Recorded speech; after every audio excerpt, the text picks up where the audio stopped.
The Dweller's Weekly Guide to the News, 29th of July. Another good week for Ethiopia, as President Abiy, having already made peace with Eritrea, announced his intention to pursue a multi-party democracy. More good news from Africa when South Sudan's president and opposition leader agreed a power-sharing deal that will hopefully end their pointless and disastrous civil war.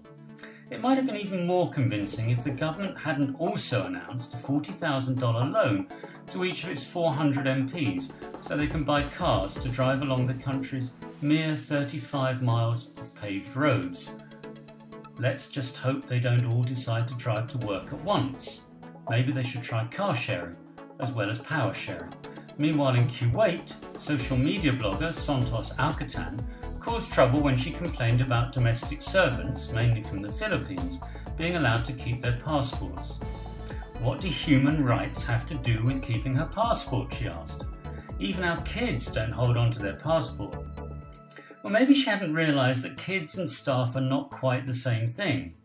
Kids complain a lot, but they don't get to leave home until they grow up. But if staff stop being happy, the idea is they can leave.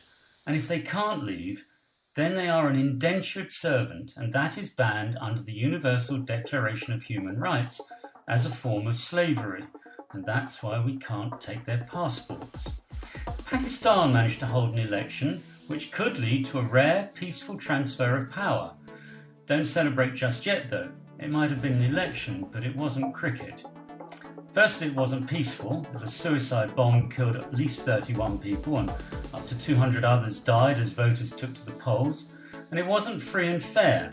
The Human Rights Commission of Pakistan found blatant, aggressive and unabashed attempts to manipulate the outcome.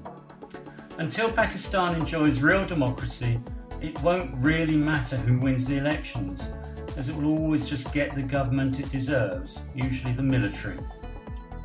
For all you need to know about everywhere, buy The Dweller's Guide to the Planet. It's on Amazon Kindle for just $2.96.